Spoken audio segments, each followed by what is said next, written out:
You're listening to Podcast PXN, PlayStation, Xbox, Nintendo. Let's do this. What's up, guys? Welcome to Podcast PXN, episode 111. I'm your host, Roshan, aka Roro, and I'm joined by Dan, the Halo Man, Daniel Prindle, aka Dan is DTM on Twitter, and the host of Large Popcorn and video essayist, Christian Macias, aka ISO Christian, on Twitter. How are you fellas doing today? Chilling. I love it. I love to see it. Love to hear it. We've got a good show for you today. Oh, sorry. Go ahead. Every day's a good day when Liverpool wins Champions League. Yes. Not the whole league, but anyway. As long as I win one. Yeah, it's all good. Thank you, everyone, for watching us live and participating in the chats on YouTube and on Twitch. Just search up Podcast PXN, and you shall find us, respectively, on YouTube and on Twitch. We're live each and every Wednesday at 8 p.m. Eastern. But if you can't catch us there, got the podcast recorded on various podcast platforms. You can find us there. The topic of the show, I like what I wrote here. The topic of the show this week is a flurry of Blizzard news to weather through. Wow. Amazing. Not bad. But first, the PXN news of the week. Oh, wait, not that yet. We're starting off with the quick bites. As Christian started 2 weeks ago, we're continuing the trend with some tiny little tidbits before we jump into the meaty news. And we're going to start off with a Knockout City update. So for anybody out there who's been itching to play some Knockout City on your brand new PS5 and Xbox Series, good. Well, you can play it now, but there's going to be some new next-gen upgrades. So PS5 is getting some native 4K support and 60 frames per second. Same with Xbox Series S, or Series X, sorry. But the Series S is getting a 1440p at 60 frames per second. Are you guys still playing Knockout City? Or that's long gone? I'm not, yeah. Yeah. It was a great 2 weeks, though. Are you kidding exactly. me? Yeah, it's very similar to Fall Guys for me, where I played it for I'd say a good month, maybe three to 4 weeks, and then I just dropped hard. Yeah. Although the BR mode looks pretty cool, though. I'm not gonna lie, like that had me. Yes. Maybe I'll download it again, but who knows? I did see that. I saw Emmett on Twitter. I think Yep. he tweeted that. Yeah, he tweeted a thing there, and I was like, yeah, that looks pretty fun. But our next little tidbit: Sony has formed a PlayStation PC label for its PC games push. On Wednesday, Steam users noticed that the platform holder's PC releases had their publisher switched to PlayStation PC LLC from the previous PlayStation Mobile label.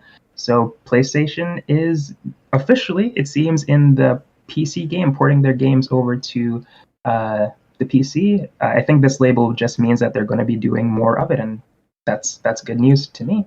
What do you guys think? Have anything to add on that one?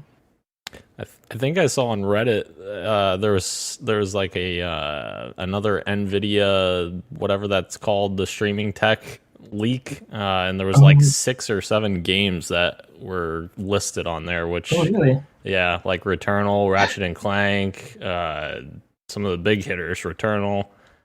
Yeah. So wow. Yeah, it'll be interesting to see if that happens. But yeah, the PC label is interesting. Yeah, we knew that like more PC games were coming. Sorry, more PlayStation games were coming to PC. But yeah, like Dan pointed out, like some more recent games, which I think is very cool. And like I think honestly, Xbox was kind of the trailblazer here as far as getting their games on PC and like almost like pretty much like day and date now. So PlayStation following suit, or at least catching up. I think it's very cool to see. Definitely. Yeah, I wouldn't expect Returnal and Ratchet and Clank to be maybe not next on the list, but even on a list at all right now. So that's really cool. Excited for that. The next little tidbit we got here is emergency meeting, everyone. Among Us is having a presentation tomorrow, a 5-minute presentation tomorrow morning about its next major update. Another game similar to Knockout City and Fall Guys for me, where I fell off of it. I play with my friends every now and again, but it was a good month of playing it, and I just kind of fell off. But maybe potentially with this new update, might get me back in. I hear there's some new roles being added, and maybe the airship map. I'm not sure if that's already out. Maybe that's already out. Yeah, that came out a while ago. They came out a while ago. Sorry, okay, no, it's okay. But yeah, anything you guys wanted to mention about the Among Us emergency meeting presentation tomorrow? Are you guys excited to see what might be unveiled? Yeah, I'm just interested to see it come to consoles and see if it kind of widens its fan base once it comes to consoles, which I think is very soon. I keep 2 games pretty much always installed on my PC. One of those is Phasmophobia because it's always fun to go back to, and Among Us. Like anytime someone wants to play that, I'm like, sure, I got it installed. So I'm excited to see what they post on Twitter. Catch up that way. So, doesn't take up too much space. It's always good to just have there just in case. That's weird. Ro has Phasmophobia installed on his PC as well. To always go back to. I'm just kidding. That would freak me out more. There's like, oh my god, it's haunted. How did I get on here? But moving on to our final tidbit in the Quick Bites section. Dan ended this one, of course. Halo Master Chief Collection is celebrating 20 years of Halo with some cool little in-game items, such as some new armor, some nameplates, it looks like. I see one here that has the Clippy from Microsoft Word. I think that's amazing. And some guns and again, some backplane and just cosmetic stuff all around. Daniel, are there any highlights from this update that you want to speak on? Yes, like the armor the Orion armor that they're calling it's a Halo 2 anniversary armor they're adding, and it's literally the 1999 Macworld presentation of Halo Combat Evolved. It's that armor, like before Master Chief had a final design or whatever, before Microsoft even owned them. It's so cool that they're kind of pulling that in, and they're like, yes, let's release this as a 20th anniversary little nod to the fans. And they also have a Halo 3 armor set that is from the book Ghost of Onyx, which is a well-regarded book. And yes, looks so good. That's awesome. That's awesome. Yeah. And I think we're ready, everyone, to jump in to the PXN news of the week. Let's go ahead and jump right into it. The first story is a very, very exciting one. Former Uncharted series director Amy Hennig has revealed that she's working on a Marvel game with Skydance.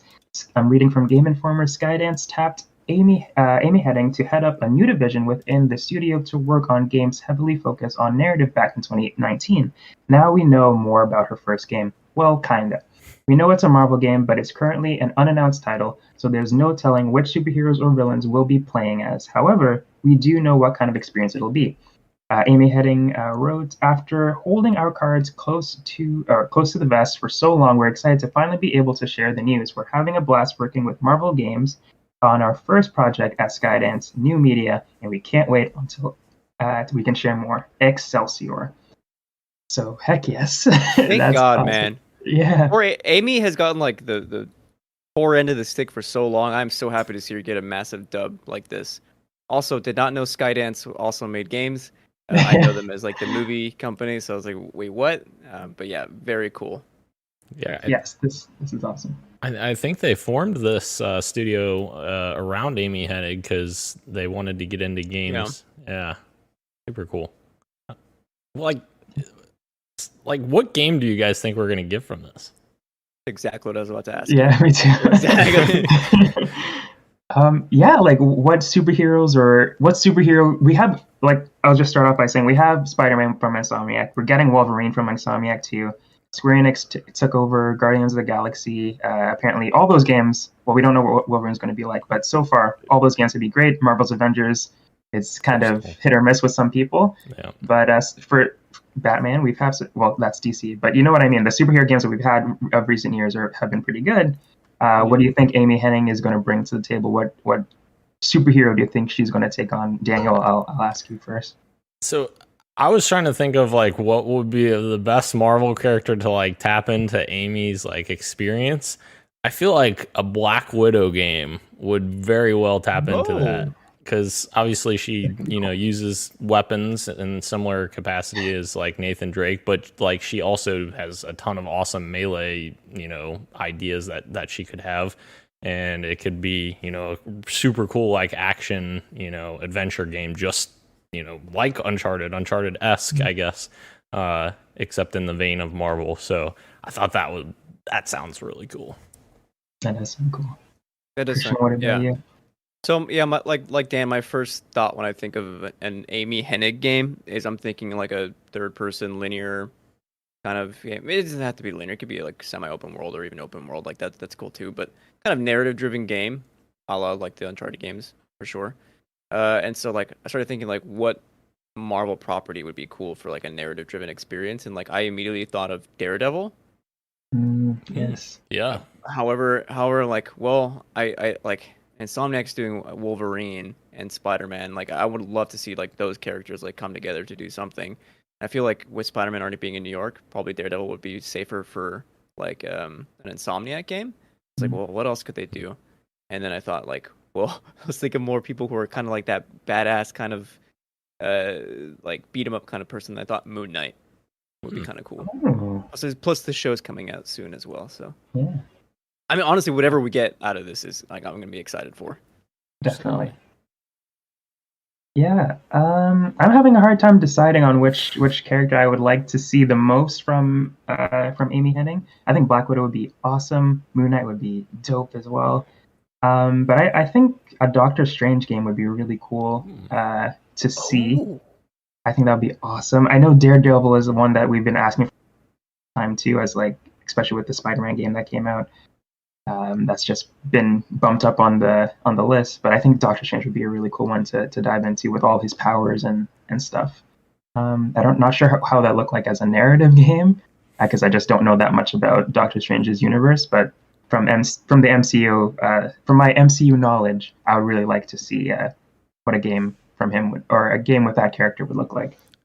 Those movies are such like visual spectacles that it would be so cool to see that in game form. That's true. All right, well, we cannot wait to dive into Amy Hennig's new Marvel game. I think that we may have to wait a little bit longer for is PAX South's return, though, because it has been canceled. PAX South has been canceled for the foreseeable future. ReedPop has announced that it will be shutting down PAX South for the time being.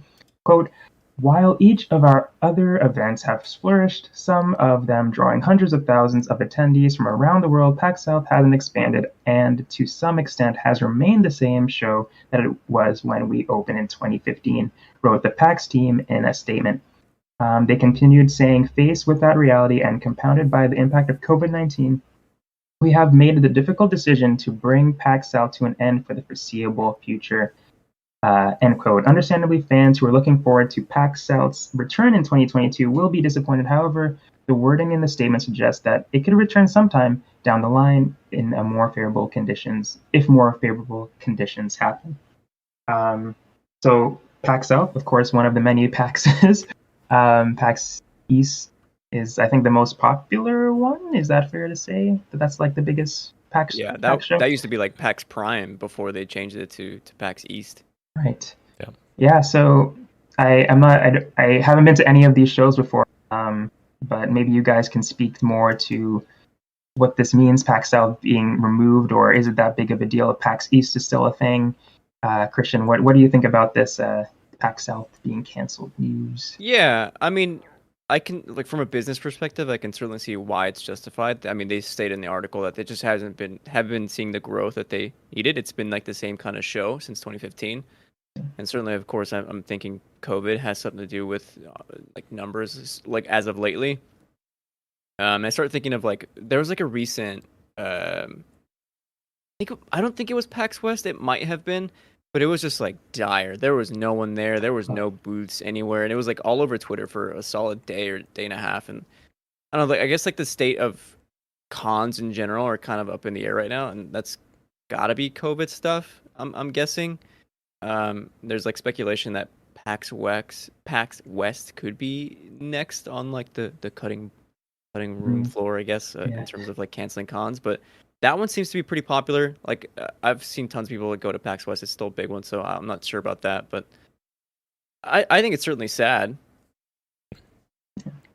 Yeah, it definitely sucks for like fans that are in the Texas area. And I know we joked about in the pre-show that I live in Texas. I definitely don't, Christian. No, I'm just kidding. I'm kidding. Yeah, it sucks for fans that live like super far away from Seattle or New York, which I believe is where East takes place.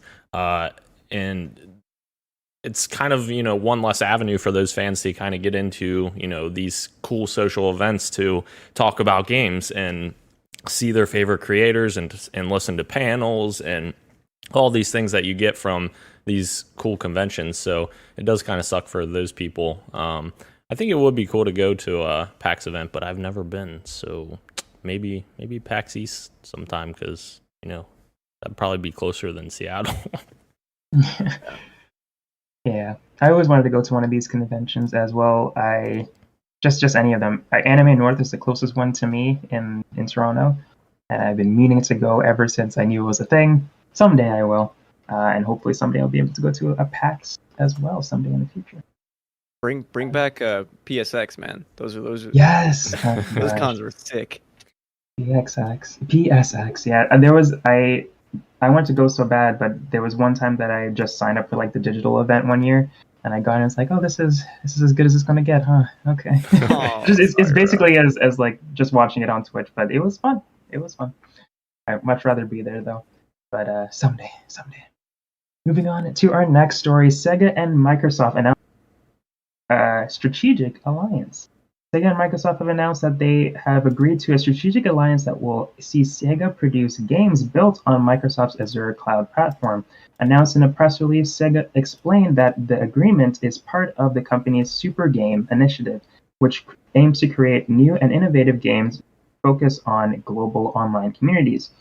This proposed alliance represents Sega looking ahead, and by working with Microsoft to anticipate such trends as they accelerate further in the future.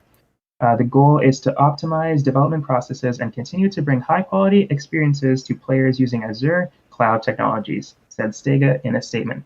Azure is Microsoft's cloud computing service. This is an interesting team up. I remember us talking about, who's I don't think this has to do with it, but who's Microsoft going to acquire? What Japanese studio is Microsoft going to acquire? And Sega was one of the ones that always came up. It's cool that they're making kind of doing something similar, kind of teaming up to bring some cloud gaming to us on their Microsoft Azure platform. Daniel, what do you think about this neat little team up, and what do you think is going to come from it? Yeah, I don't think that the end gamer is going to see so much of an impact from this, as much as more of like a services side of things for Sega. Because like the article says, that Sony did a similar deal with Microsoft back in 2019, where they basically used Microsoft's cloud services to help them build their games. And people were like, what the heck? Microsoft and Sony working together? But like, people don't understand, like, it's two completely different divisions of Microsoft, and Microsoft has their cloud division that they literally are selling cloud products. So but yeah, I think it'll definitely, hopefully, improve, whatever Sega's working on. But I don't think it'll have much impact in terms of like, exclusivity necessarily or anything like that. I think it's more so to just help Sega build their games.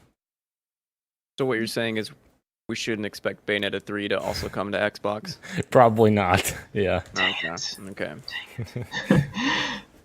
That's actually good. Now I have like actual expectations in check, though, because when I first saw this, I was definitely thinking that it would be some kind of partnership in terms of gaming. Mm-hmm. Granted, they talked about cloud stuff. Like, okay, I'm not sure what like cloud gaming is going to look like for Sega, but yeah. Okay. Thank you, Dan. Yeah, thank you, Dan. Yeah, me too. That's a good help as well. There's another story that's coming up. 2 stories after this. We'll talk about when we get there. That I'm going to definitely need your guys' help with understanding. But we shall get there when we get there. Moving on to the next story. Got some Halo news, Daniel.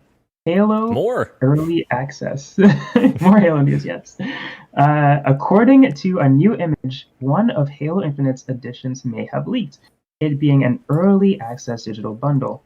The leak comes from Microsoft and Windows reporter Aggie Normandy Lumia, who spotted the listing on Microsoft's store and posted the findings on Twitter. Interestingly, the page does not list Halo Infinite in the title, that being simply Early Access Digital Bundle, with the description saying the same thing, and Halo Infinite multiplayer being included in this bundle section. In addition, a prior tweet by Lumina indicates that Halo Infinite may be receiving 4 DLC packs. So Daniel, how do you feel about an early access bundle? Probably as someone who has already pre-ordered the game, I imagine. And the DLC. What do you think the DLC is? Is it story or is it more multiplayer stuff? So I'm not entirely sure what this is going to be, because there was part of me that looked at this and was thinking, like, if this is like a press or journalist access to the game, like they're giving this code to have early access to the game.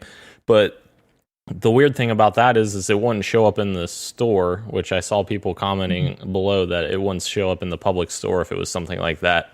So then I was thinking, like, maybe they released the multiplayer early. Like, this is the 20th anniversary of Halo this month. So, like, maybe they give people early access to Infinite's multiplayer at the end of this month or something. I don't know. It's going to be interesting to see, like, what this is. Or, like, is this just DLC for Infinite? Like, it's still very unclear to me, like, what this could be. Obviously, all the multiplayer DLC, whatever, multiplayer DLC ends up coming out is going to be free because the game is free to play, and following in the footsteps of Halo 5, which all of the DLC was free. So it will be interesting to see what this is. I don't know, but I'm definitely intrigued. Have they done some stuff like this before with other games that you know of at all? Not that I know of. Like, the only early access thing is for instance, Forza Horizon 5 has 5 days early access if you get the special edition of the game. But yeah, I don't know of anything that they've done like this before with Halo in particular. Yeah, you gonna jump on this? Yeah, if you have access to it. I mean, yes, give me it all. I mean, yeah. But yeah, I actually haven't pre-ordered Halo Infinite because I got the console, which Halo Infinite comes with the console, and the console actually comes out next week, the 15th, whatever the 15th is, maybe a week from after that. But it comes with a digital. Yes. It comes with a digital code of the game, so I can't enter that code until I have my console and I get that code. So hopefully it's nothing like before that. I hope not. I don't know. This is just an off question for Dan as well. Because you're such a big Halo guy, are you considering buying? Is there a physical version of Halo? Yes. I imagine there is, right? Are you considering buying that just to have that as physical collectible? I've thought about it, and I don't know yet because yes, it's I own it in Game Pass technically. Well, I guess rent to own, but then I'm also getting a digital copy. I'm like, do I really want to go buy a physical copy just to have a disc? I don't know. I do have a copy of Halo the Master Chief Collection that is still sealed, factory sealed, that I never opened because I got a digital copy of that as well. So yeah, maybe I will. The crazy part is if you put that sealed copy of Master Chief Collection into an Xbox One that's not connected to the internet, far different game than what we have right now. Yeah, I can imagine. Oh wow, that's interesting. Yeah. Moving on to our next story. id Software hiring staff for a long-running iconic action first-person shooter. id Software currently has a number of job vacancies open at its Dallas offices, where the studio is hoping to hire new staff members to work on the development of a long-running iconic action FPS. The open positions are can currently be found listed on ZeniMax website, as well as stating that the developer is hiring staff to work on an already existing IP. A number of vacancy posts on this site may also provide further clues to what that might be. And what they might be indeed is Quake. Maybe it's Quake. Could perhaps be that. What's the other game that you in, Daniel? What? Sorry, say that again. You cut out for a second. Sorry. You're good. There were two games that you mentioned that it could be correct. Quake and what was the other one? Quake and Doom are the two that came to my mind. Okay. Right? Yeah. Gotcha. So, like, the only reason why I was thinking it wasn't Doom was because of them mentioning the fantasy aspect. Because, I mean, Doom's not really fantasy, I wouldn't consider it. I would more consider it like sci-fi. But Quake definitely has that fantasy element to it. And it also was weird to me that they re-released Quake not that long ago, that remastered version of Quake. So, like, why else bring back this game that came out 20 plus years ago other than to revive the franchise? So yeah, I'm very interested in this, and I think that id did an amazing job with Doom 2016 and as well as Doom Eternal. And I would freaking love to see them revisit Quake and see them bring that to a modern, standard, and see, like, I want to see like what Quake would do for, current games as to what Doom did for current games. Like, I want to see like what the differences would be between the two of those. You're not alone too, because Quake is like a super beloved franchise. I missed it growing up. I was like, in terms of FPSs, like on PC, I was more playing Unreal Tournament. But like all signs, like Dan said, would point to this being a Quake. I don't know. I guess a reimagining of the beloved franchise, and I would love to get my hands on that. I love the reimagining of Doom. Yes. So Heck yeah. gorgeous game on PC too, by the way. Definitely.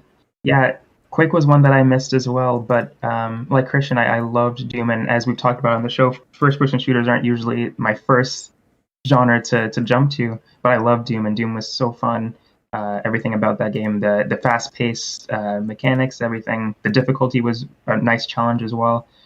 So them revisiting an older Quake and bringing it back and reimagined and making it for a more modern audience could definitely be something interesting and something that I would be definitely down to check out with my history with the Doom franchise that they rebooted. So definitely down to see whatever they come up with, for sure.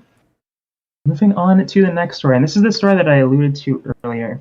Oh, okay. About, like, we'll talk about it, obviously, but Ubisoft plans to create its own blockchain games to enable more play to earn. I'm reading from Rebecca Valentine on IGN. Ubisoft just concluded its Q2 earnings call, a strange event where relatively okay financial numbers were overshadowed by the company being on the defensive due to delays, workplace allegations, and questions about free-to-play. But one element that seemed to make both Ubisoft and investors happy was a discussion of blockchain. Ubisoft's future blockchain ambitions were mentioned both in its earnings release and a few times during the call. As noted in its press release, Ubisoft is funding blockchain gaming company Animoca Brands, which advertise itself on its websites as the global leader in branded blockchain gaming. In addition to its funding of Animoca, Ubisoft is a founding member of the Blockchain Game Alliance and has been exploring the technology generally since its early development. CFO Frederick Duguay specifically called blockchain a revolution on the call. It seems like everyone is getting into blockchain these days, but what does that mean for Ubisoft games? Yves Guillemot, confirmed during the call Ubisoft both wanted to invest in companies working with blockchain and organically create its own games, indicating latter that we might see it end up in a Ubisoft games down the line in some form of new monetization tactic. This is what he has to say about it. Blockchain will imply more play to earn that will enable more players to actually own content, and we think it's going to grow the industry quite a lot, Guillemot says. We've been working with lots of small companies going on blockchain, and we're starting to have a good know-how on how it can impact the industry, and we want to be one of the key players here. So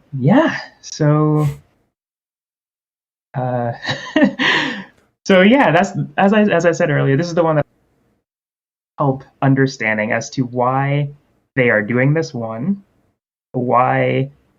I think that's where I want to start. Why do you think? Why? Yeah, why? Why? And like the whole NFT and blockchain stuff is still something that kind of racks my brain a little bit. I know non-fungible tokens are something that is unique, quote unquote unique, a unique product, but in digital form. Like if somebody draws a picture and they make it an NFT, you have to pay for that JPEG, right? And no one else owns it technically, except the person who bought it, even though you could probably screenshot it and just do whatever the heck you want with it. That's one of the problems that NFT people are facing. But obviously this is different. This is in gaming. So that's where I kind of have the difficulty of understanding what they're doing. There's somebody down here that kind of tried to make it a little bit easier to understand. So I'm actually reading an IGN comment, which never usually happens. But basically, this is what they say. They're going to market games as though you are able to potentially earn everything without spending real money, even to earn Bitcoin analogs that have real money value. The unfortunate truth is that, however, be competing against no-lifers to earn pennies an hour. So it will make more sense to buy their product than to grind your life away shoveling 16 tons. So, yeah, I'm just, Christian, maybe you could just help me, Daniel, maybe you could just help me, what this means for Ubisoft games that they're doing Bitcoin now. I feel like they're just one controversy after another with them. It means I'm not going to buy any Ubisoft game from here on out, man. That's what it means. I also, like, I guess just the way I imagined it, and maybe I'm wrong as well, like, in terms of NFTs and gaming. Remember No Man's Sky? Like, how big that universe was, and, like, when you reached a new planet that no one else had ever discovered, or you found a new animal no one ever discovered, you were able to claim that as your discovery, and you wrote your name on it, and, like, anytime someone else made that same discovery in the universe, it would have your name attached to it because you made that initial discovery. I guess that is how I would imagine NFTs in games, except you have to play to actually earn the, I don't know what kind of currency they're going to use, some kind of crypto maybe, or like their own in-house crypto, Bitcoin, what? I don't know. But it is a lot to unpack. I'm glad investors are happy. Yeah. But like screw them. I don't know any gamer that's like fiending to get some like NFTs in their games, to be honest. And maybe I'm just like ignorant. Maybe like I'm sure they're out there, but like this is just like a super out of left field thing for Ubisoft to do. And like I know one of the big controversies as well is like how like crypto mining is like terrible to the environment, and like we've only just scratched the surface of that. We had the big scandal come out this week of the scammers who were had their own like monkey coin or whatever, and like they were selling like NFTs of these drawn monkeys, and then but you couldn't exchange them, and then they like all bounced out because they took everyone's money. It's a lot to unpack. I don't know why Ubisoft is doing this. Essentially, Dan, please. Yeah. Help us. I don't think I can help you. This confused the hell out of me. I was just like, what does this mean? Like, what does this actually mean, Ubisoft? Like, I'm just at a loss for words, because if you announce or talk about something like this, like you have to show like what this means, because like talking about something and showing something are two different things, and like this is already confusing as hell and not very, descriptive of what this means for your games. And if you don't show something like an example of how this is going to make your games better, then why are you moving towards this? I guess is my kind of qualm with this. I don't understand what the purpose of this is, and yeah, it's very confusing to me. Yeah. Okay. I think we're all in the same boat. Then, but yeah, I agree, Daniel, that they need to show us what this is, or else we're just always going to be confused, obviously. But yeah, it'll at the very least be very interesting to see what this looks like when the time comes for them to show it off. But as for the time being, I'm just going to remain very confused, not supportive of whatever the heck. What are they doing over there, man? What are they thinking? I don't know. Just make a Splinter Cell game and then just call it a day. And yeah, they probably make more money by doing that. Just make a really good Splinter Cell. Oh no, there's rumors about a Splinter Cell game in development. What if the Splinter Cell game has this NFT shit? No, I don't want that. Just give me a Splinter Cell game, Ubisoft. That's a freaking Splinter Cell game. My God, can you imagine the next Splinter Cell game? It has this stuff in it, a stealth game, and it's just something completely different. Oh, mining crypto and Splinter Cell to own all the suits. oh boy. Oh boy. Ubisoft. We're not giving you free ideas here what not to do. So if you're listening, don't do these things. Don't be like, oh, you know what? That's not a bad idea. No, don't do it. Don't do it. Treat your workers better too while you're at it. True. Yeah, that too. That too. Moving on to our next story. Niantic is shutting down Harry Potter Wizard Unite. Harry Potter Wizard Unite's developer Niantic augmented reality mobile game set in J.K. Rowling's Wizardly World is shutting down on January 13th, 2022. Niantic announced the game's closure on the Harry Potter Wizards Unite website and promised players that they'll get a narrative conclusion. Harry Potter and Hermione Granger? Is that correct? Granger? Sure. Granger. Sorry, Granger. I haven't seen Harry Potter. Man. Yeah, that's another topic for another time. We'll put an end to the in-game calamity before Wizards Unite shuts down. Niantic said it will remove Harry Potter Wizards Unite from the Apple App Store, Google Play Store, and Galaxy Store on December 6th. It will also end in-game purchases on that date, too. And I'll be completely honest, guys, I didn't know this game, let alone it came out 2 years ago. Is that correct? Is that what I'm seeing here? Thank you, bro. I'm so happy you were brave enough to admit it because I was too scared that I had no idea this game existed either. Which I guess is why it's being shut down. Yeah. Exactly. The only reason why I knew this existed was because of them making Pokemon Go. Because as soon as the story came out, I was like, a Harry Potter Pokemon Go game? Okay. Yeah, But- and I'm sure we've talked about it on the show too. Whenever it released, or I probably wasn't even on the show when it came out, but I'm sure it was a topic at some point. But I always thought it was in development. I didn't think it had already come out. I thought this was like a game like, oh man, I really want this Harry Potter AR game to come out, but it was already out apparently. Yeah. But yeah, I Pokemon Go is raking in all the cash for them. So apparently this was unsuccessful. I think $14 million is what this got. Apparently that's unsuccessful for them. But again, they made Pokemon Go, which is just swimming in money. So I understand where they're coming from in that regard.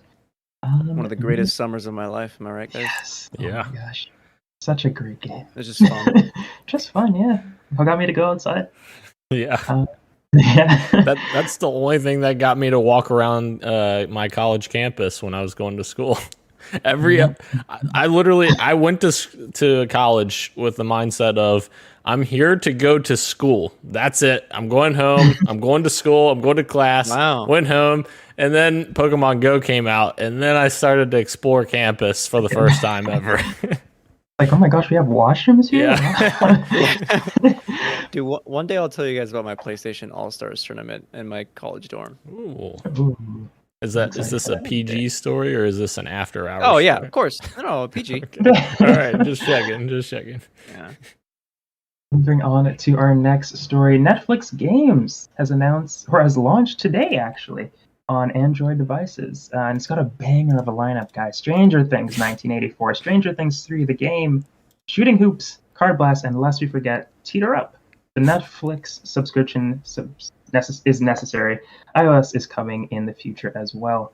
I remember us talking about this a while ago. Night School is also something that we should mention. They did partner with Night School. Obviously, that game isn't on this list, but sometime in the future, we can expect a Night School game from this roster of critically acclaimed games that they've got going right now. But yeah, what do you guys think about this launch of Netflix games? Is the list of games what you were expecting it to be, Christian? I mean, personally, if I were Netflix, I would have held off until the iOS app was ready to go as well. That way I can have all like the consumers be able to download it at once. Right. And I mean, I haven't checked out the titles yet, but maybe I would have held off to have like something that seems more mass appealing other than 2 Stranger Things games and then just some other games that I just have no idea what they are. Maybe it's a basketball game. I guess you just like I also don't know like have you guys tried this out? Do you guys have Android phones? Do you know what it looks like? I do not have an Android phone. I've seen like the press picture. I haven't seen any gameplay of it. I don't know if you even can like stream it because of Netflix. It's like you can't capture Right. anything on their thing. So I don't know if they do it differently with games. But I'm pretty sure the other games that aren't the things games are like App Store games, like you just mobile games that you would find your mom playing probably. Yeah. So my question is, like, you talked about the iOS app, Christian. Like, how does this exist when Microsoft can't have their Game Pass app, where they hit their cloud services? They have to go through the web. So how is this different that Netflix is able to have games in an app that's dedicated to games? Like, that's a little tricky. I didn't think about that. Yeah. I don't think I have an answer for you. Is that a gotcha question? But yeah, that's I don't know. Yeah. That confused me because I was like, wait a minute, is this? And I guess maybe the question is like, are these games being streamed to your device, or are these games like natively on your iPhone? Like you just access them through an app? I'm not sure. It's got to be stream, I imagined. Right. Yeah. And if it's streamed, like, how is that not the same thing as Game Pass? So how? That's what I'm confused about. Like, how can Apple say, like, no, we're not doing this, but we're doing this? The only so I'm looking at Netflix Geeked. The only thing I can think that might be letting this app be on iOS is that there's no additional ads, no additional fees, and no in-app purchases. So because of that, that may be why it's able to be on iOS. Interesting. Let's all get Android phones and try these games out. Yeah. Worth it. Definitely worth it. Stranger Things 1984. Well, the other thing I just thought of too, the fact that this is launching on Android, because obviously Game Pass is on Android as well. They're allowed to have one there. Maybe by them saying iOS coming in the future, you're going to have to go through the browser just like you have to with Game Pass, because they don't specifically say that it's in the App Store. So maybe it is the same type of service where you have to go into, your Chrome or Safari or whatever and go to the web to play these games. Well, only time will tell. Definitely check it out when it's here. I have Netflix, got the subscription, so it can't hurt to check out. I'm definitely interested in whatever Night School is going to make, because I do enjoy their games a lot. But with this first slew of games or batch of games, I am confused as to what that might look like. But it could be like a cool little narrative game that you play. I think there's a couple of Night School games on mobile anyway. Oh man, 1984 was that like 2D like RPG that came out a while ago. Yeah, I was making fun of it, but I actually kind of enjoyed that. I think I downloaded it on my phone. Like I actually had a decent. I stopped after a while. I didn't finish it, but like it was like fun enough. Maybe they've got one hit on their hand. That maybe too harsh for. That's good. Moving on to our next story, Smash Bros. Ultimate. Sakurai stepping away from the series. Not sure what's next. GameSpot writes. Steve Watts writes. Sorry, I'm reading from GameSpot, but Steve Watts is the writer. Sakurai spoke with Japanese magazine Famitsu about his current plans. He said he's not thinking about the sequel right now, but he can quote. But he quote can't say with certainty unquote that Ultimate will be the last Smash Bros. Game. For the time being, he seems to want a break, though, saying, quote, I need to think whether I must release a Smash game or not, even if I have to do something that would disappoint users, end quote. He also said he would need to seriously consider and consult with Nintendo on whether a future Smash would be successful, which I thought was really interesting, because, as we've talked about before, Smash Bros. Ultimate is really the ultimate Smash Bros., and would another Smash Bros. Be able to even compete with that? It's really interesting to think about, but I'm glad Sakurai is taking a break finally. Let the man rest. But yeah, I just wanted to know what you guys thought about there potentially being another Smash Bros. Games, and do you think Nintendo could do it without Sakurai? Daniel, I'll start with you.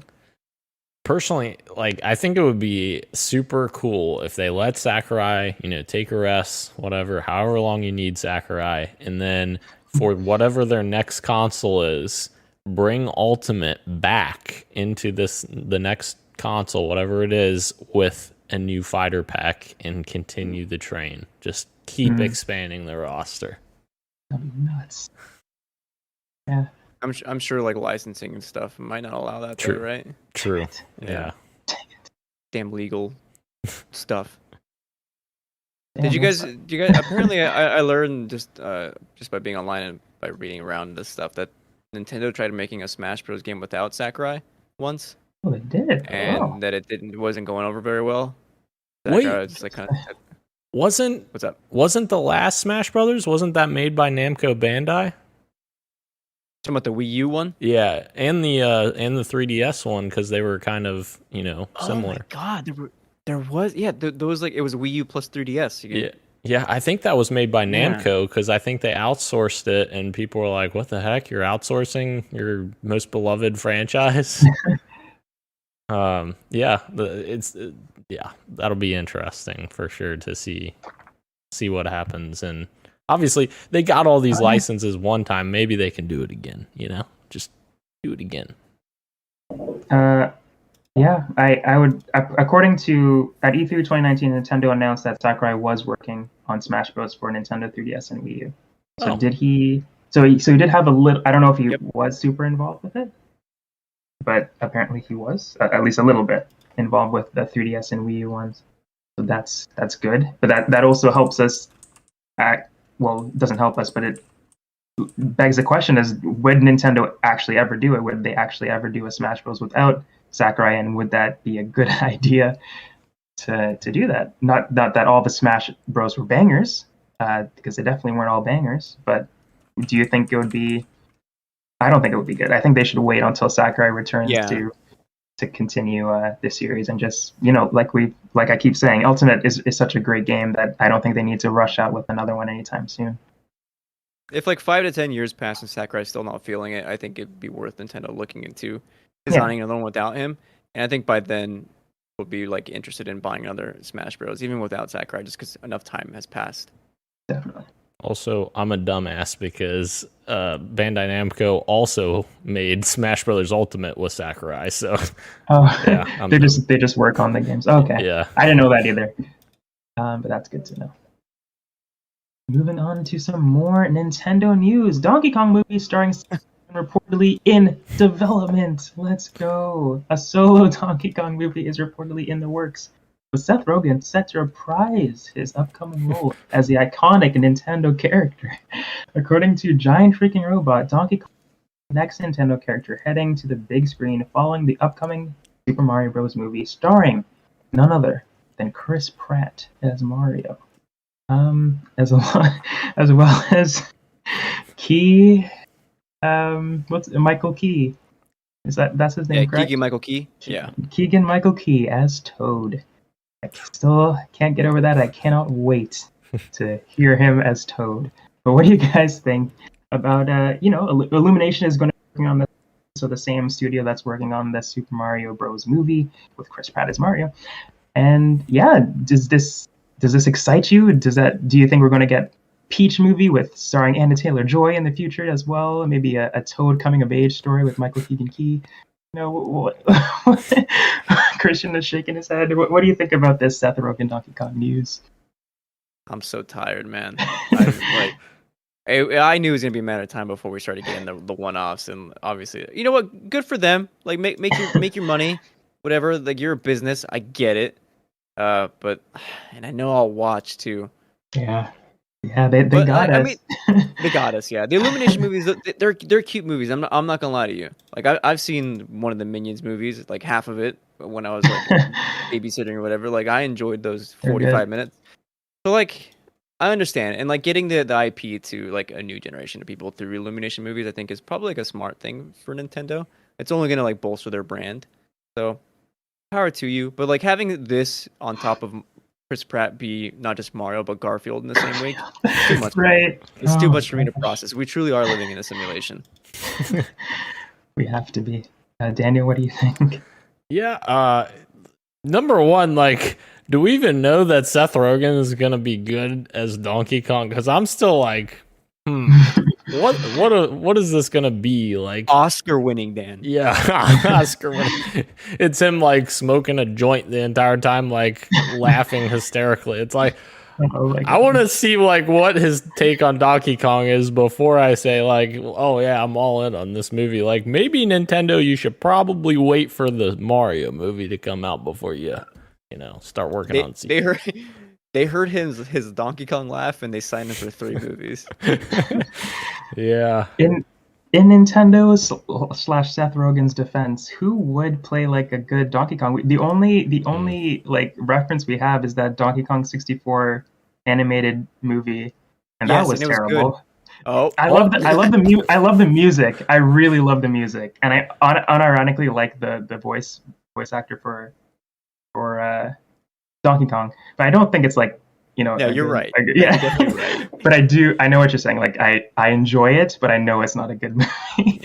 But yeah, there's that, and then there's the literal monkey character that I don't think he has an English voice in the games, right? I haven't played many Donkey Kong games, but it's just so weird to see. I agree, it's weird to see Seth Rogen play Donkey Kong, but who would we not be like, wow, you have him playing Donkey Kong? I don't think there's many people who would be like, yeah, Idris Elba's Donkey Kong, yeah, let's go. Actually, oh my god, maybe. No.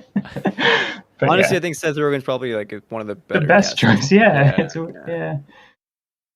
Why not, man? Why not? Let's see how it goes. Let's give him the benefit of the doubt. Chris Pratt though, no. Why'd they do that? But Seth Rogen, let's see how it goes.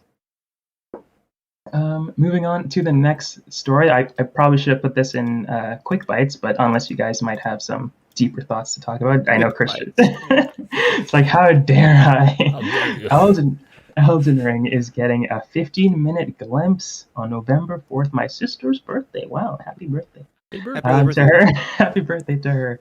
Yeah, it's going to be tomorrow at 3 p.m. Eastern.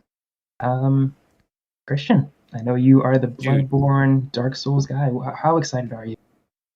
I wouldn't call myself the Souls guy. Like I've played half out of the 3 of us, I guess. Soulsborne games. You know what I mean? Like, but dude, this is like the most information we're gonna get like before the game releases. I think 15 minutes is a lot, and like we know we know tidbits here and there.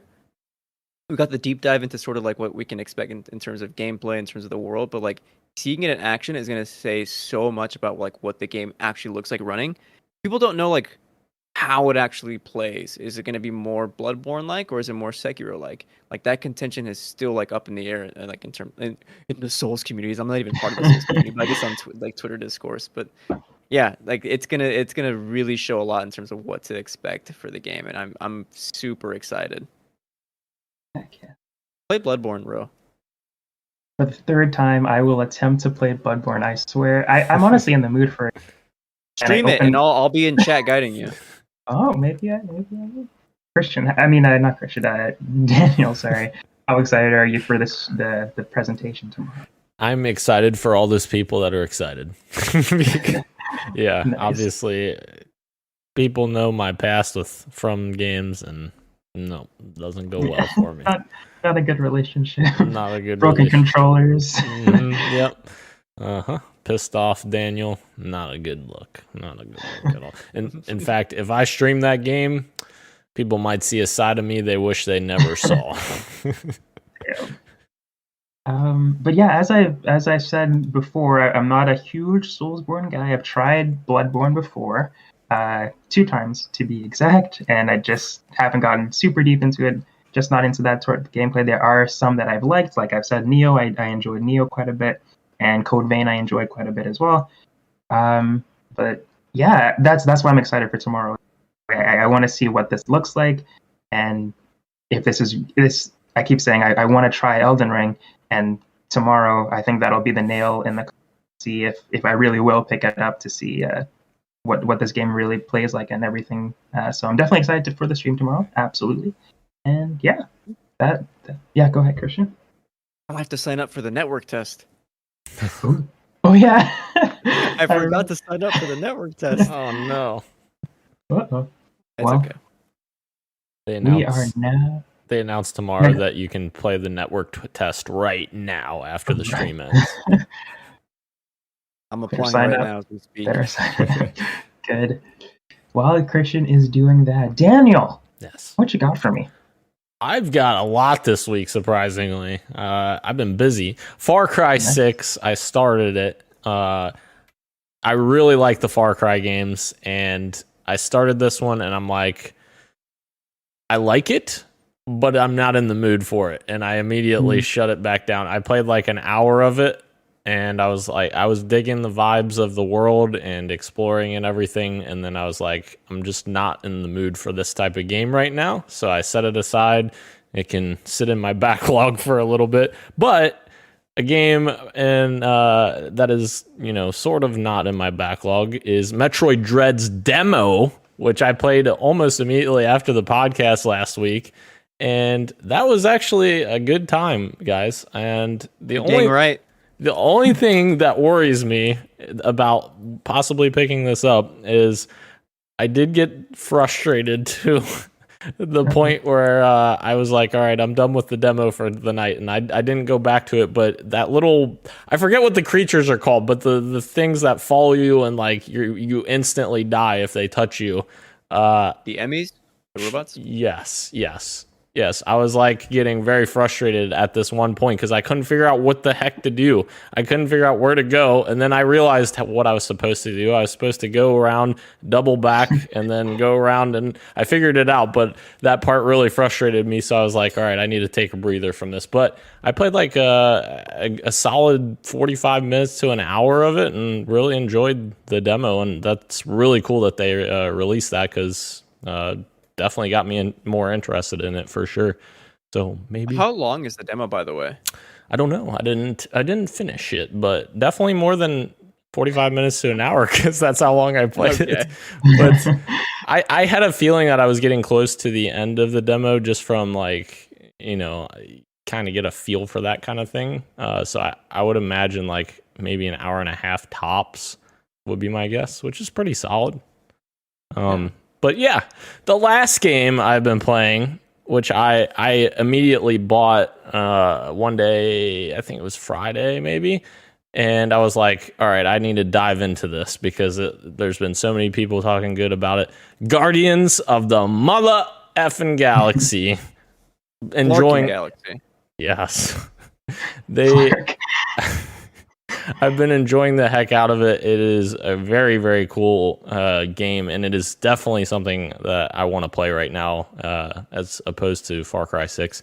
And I love the vibes that the game gives off because it's just like there is constant chatter. Like I feel like it's really well scripted in terms of like you're getting to this point in the game or in this point of the level, and Rocket says this or Groot says this, and the banter on the ship is fantastic. Like I just love the dialogue in that game, and I can't get enough of it. And my initial concern with it when I first saw it was I didn't really like Star-Lord's character design, which I've started to enjoy more as I've been playing it. However, his hair, horrible. All right, his hair's fine. Horrible. It's a non-issue. It's totally fine. It's fine. It's just I'm with Dan on this one. Yeah, it's a little douchey though. Yeah, I actually don't mind the character model now. Like at first I was like, man, this isn't Chris Pratt, so like I had that in my head. But after playing it for a little while, I actually don't mind his character's look. Can I ask how far you are in the game? Like what chapter you think you're on right now?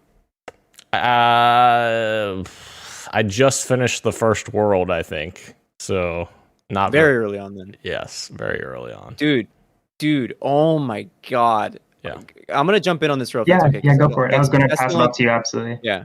That's the only thing I've been playing this past week as well as Guardians. I just finished chapter 12 yesterday, and like legit, this is gonna be one of my favorite. Like it's in my top 10 cemented. Like it might be top 5 as well. I'm not sure yet because of what Dan said of how smart this game is written. This Star-Lord way better than Chris Pratt's Star-Lord. Like by the point where I'm in the game, like all the Guardians, and that's because like in a video game you have much more time to like let things breathe. You have like characters being like fleshed out way more than like obviously like a 90-minute to a 2-hour movie allows. Like dude, there are some chapters without spoiling anything, like the world design is like incredible. I don't know how they were able to like create worlds that are like so dense and so. It's hard to talk about without spoiling, but there's like a certain chapter where you can just kind of spend some time walking around, and the chapter itself is short, but if you spend the time to kind of explore and really like exist in the world, I spent like 2 hours just like being Star-Lord in this section, and it was like some of the most fun I've had in like a superhero game period, or like a game this year. That game is incredible. I'm very excited to finish the game, but I also don't want it to end. And like Yeah. the backstory of his character is super cool too. When he's younger, I really like that whole storyline, and like him talking to his mom and stuff like that. I really like that stuff. And like the surprising thing to me, Christian, is like the gameplay is like super simple. Like it essentially the game locks on for you. Like you don't have, it's not like a third person action game or anything. And I thought I would hate that, but I actually really like it. I think it works super well for the context of the game. So yeah, it's awesome. It makes it cool because it feels more free flowing when you're like in combat sections. You can kind of move around a lot. Yes. The only thing that I would complain about that makes it like not like a amazing game, like a masterpiece, is like everything's like a little bit janky. Like Star-Lord jumps a little bit weird. Combats sometimes can be just like a little bit frustrating, not so perfect. The huddle up sections are a separate discussion on their own. But other like minor bug issues, other than that, like it's like I would say it's even like better than like an 8 out of 10. Like I'm approaching the 8.5, maybe even a 9. I don't know. Yeah, I'm really excited to jump into that game eventually. I've been watching Andy play it. Andy Cortez of Kind of Funny fame, and yeah, I saw the intro for it, and the game was a lot more beautiful than I thought it would be, and most of that may be because he's playing on a 4K crazy PC build, but the fact that it's even possible is awesome. The animation looked really cool, and there was a character that showed up a little bit later on that I was like, oh, this character looks so well done. Like, I'm not going to spoil it because it is a spoiler, but yeah, this is really cool. I'm definitely interested to check it out eventually. And it was a game that I was interested in. Then I got like a little bit mixed emotions when they showed off a little bit more. But now after actually seeing it in action, people playing it, like, yeah, I definitely want to dive in and give it a shot myself. But Please the games message me when you. Sorry. No, go ahead. No. Please message me when you start playing the game, and Dan, please message me as you play through it because I want to know your thoughts on certain scenes. Will do. Alrighty, I will. The games that I have been playing, though, Subway Midnight, which I mentioned last week, if you guys were looking for a spooky game to play for Halloween, I downloaded it. I haven't gotten very far, though. It's definitely like I love the art style. The art style is beautiful, very unique. I think that's definitely one of its major selling points.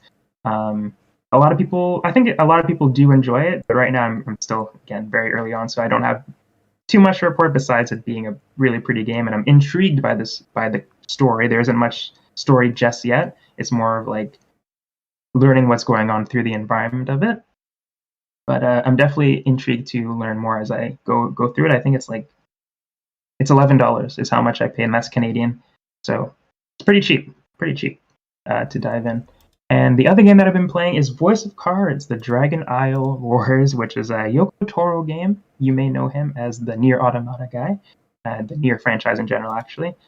And yeah, so he made a new JRPG, and it is all played through the visual or the medium of cards. So everything is card based. The world itself is cards. The characters are cards. Everything is cards. Like the item shops are cards. And to enter these places, you just have to move like your little game piece, like it's like the life little guy, or Trouble, I guess would be the best one. Little game piece, and you just move around the map on these cards. And once you want to interact with the character, it's just the narrator speaking. So even the characters don't have voices. So if it's the Japanese narrator, you got Kenjiro Tsuda, who voiced Overhaul in My Hero Academia, and he has a lot of voice roles in Yoko Toro's games as well. And if you got the voice actor for the English guy, who I'm doing the English dub, you got Todd Hackercorm, who voices Shikadai in the hit series Boruto, if you guys didn't know. But yeah. But yeah, I think the game would. I think it's lots of fun. I'm having a great time with it. I wasn't expecting to enjoy it this much, but I really think it's a unique take on the JRPG genre to just do it all with cards. And it's the gameplay is very Hearthstone like, where you attack the enemy, and if you want to use like a special attack, you have to use gems. So you have to reserve those gems if you want to use if you want to follow up with a special attack. Say you're using a monster and you use one of the gems, and the next magic girl wants to use a magic attack, but you don't have enough gems to do it. Obviously, can't do it, and that could kind of mess up your flow.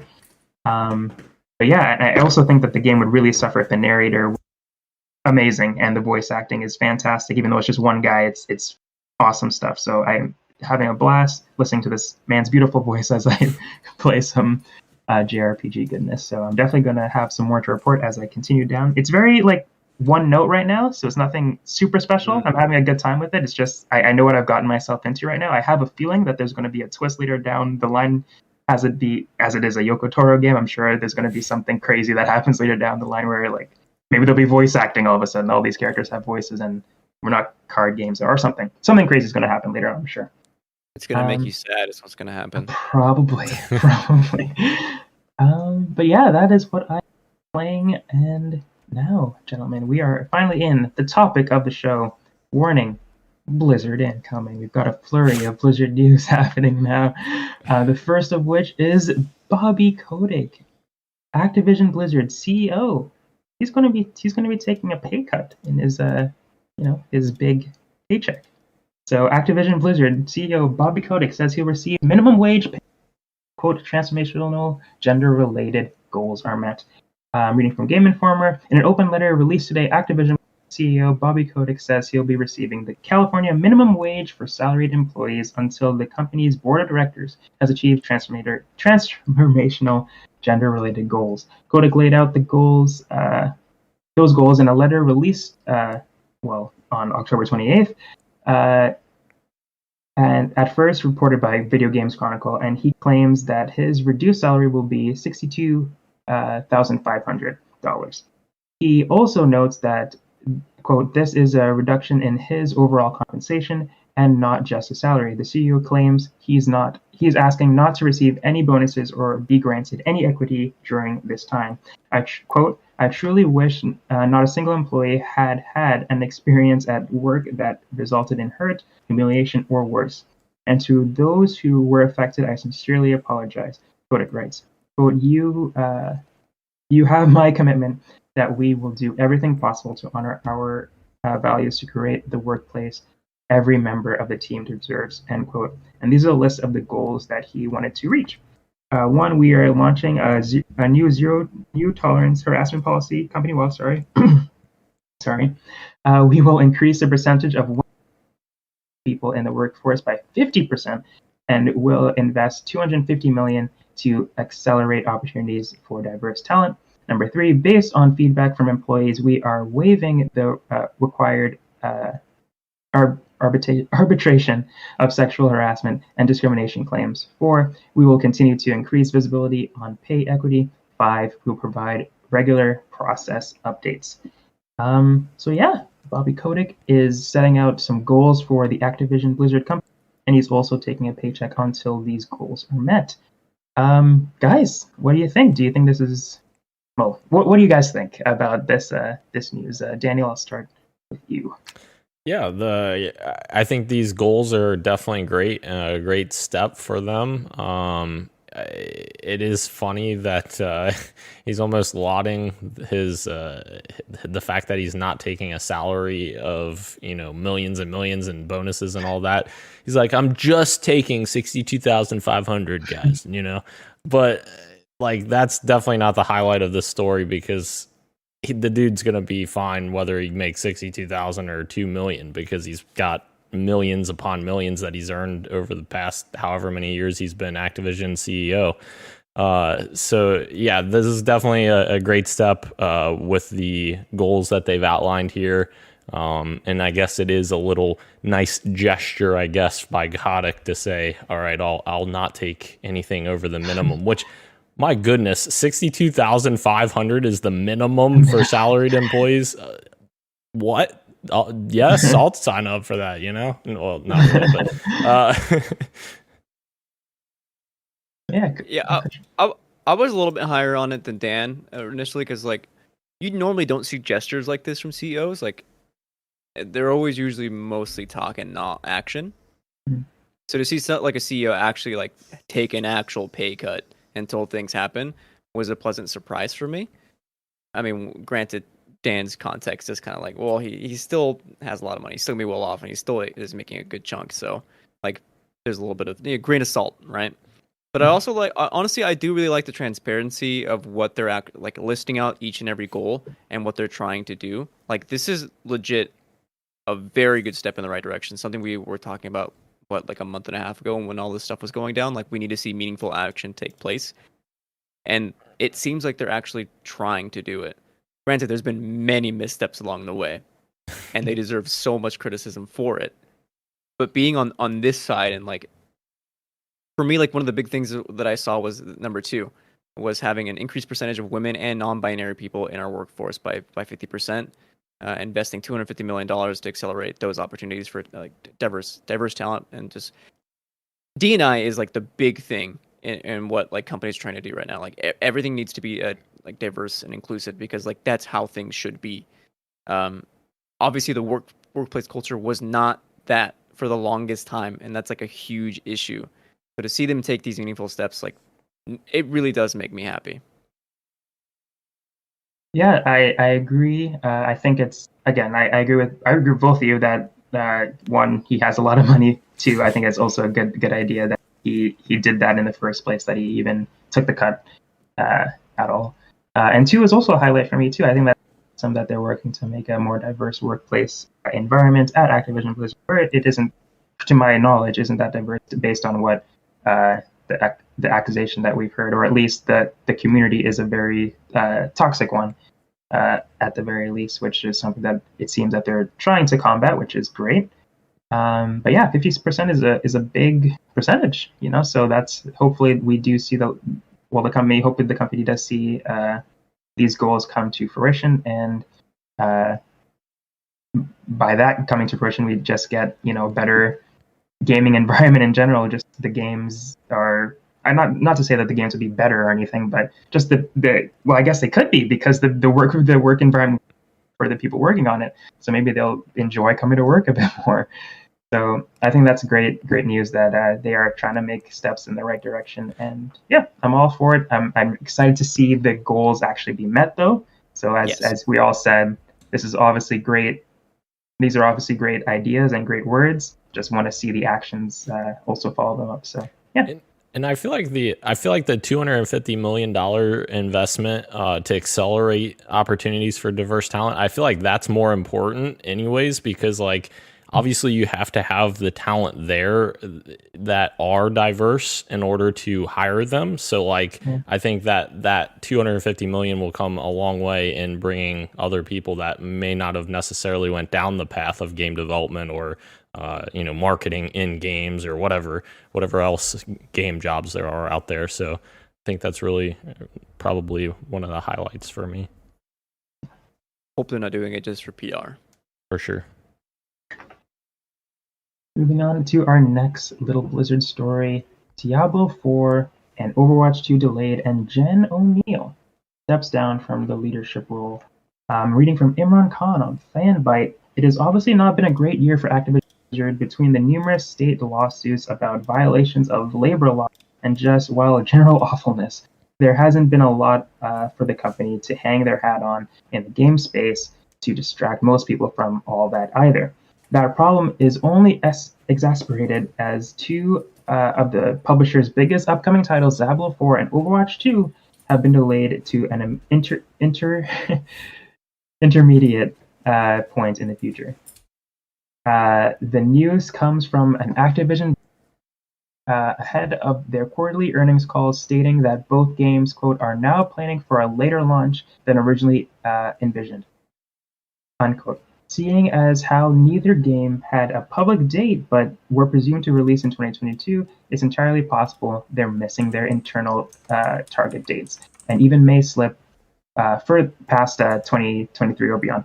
Overwatch 2 feels particularly needed as work has stopped on the first game to focus on development of a now further off sequel. Additionally, Blizzard co-leader Jen O'Neill has chosen this time to announce her departure as co-lead of the company. O'Neill and Mike Ybarra, formerly of Xbox, were installed as co-equal leaders of Blizzard after J. Allen Barr stepped down following allegations he ignored a culture. The allegations he ignored a culture of sexual harassment and discrimination at the studio in August. Yes, that's August of 2021, 3 months ago. Yeah. So Jen O'Neill stepped down, decided to do something different, and as stated here, she only was in the role for 3 months before deciding to leave. So that's not a very long time at all. But as well as that, Overwatch 2 and Diablo 4 have been delayed. Could it be related to the workplace environment? Possibly. But I agree with what Imran's saying here as well, that Overwatch 2 is kind of the one, to me, that is needed the most soon, as Overwatch 1 came out in freaking 2016. That's crazy. But yeah, it's a bummer. And Daniel, what do you think about Jen O'Neill leaving, and more importantly, Overwatch 2 being delayed and Diablo 4 being delayed as well? You say Overwatch 2 is more important, but Diablo 3 hasn't came. It came out initially in 2012, on PC only at the time, and then it came to consoles later. But I think Diablo 4 is more important. Yeah. I'm a huge fan of Diablo, so I want to see that come back sooner rather than later. But yeah, it definitely sucks that they're both delayed for fans of both series. I know there's a lot of Overwatch fans out there that watch Overwatch Pro League and stuff like that. So yeah, it'll be interesting to see how that delay affects them. But obviously, rather have a delayed great game than a game that comes out now and it's bad.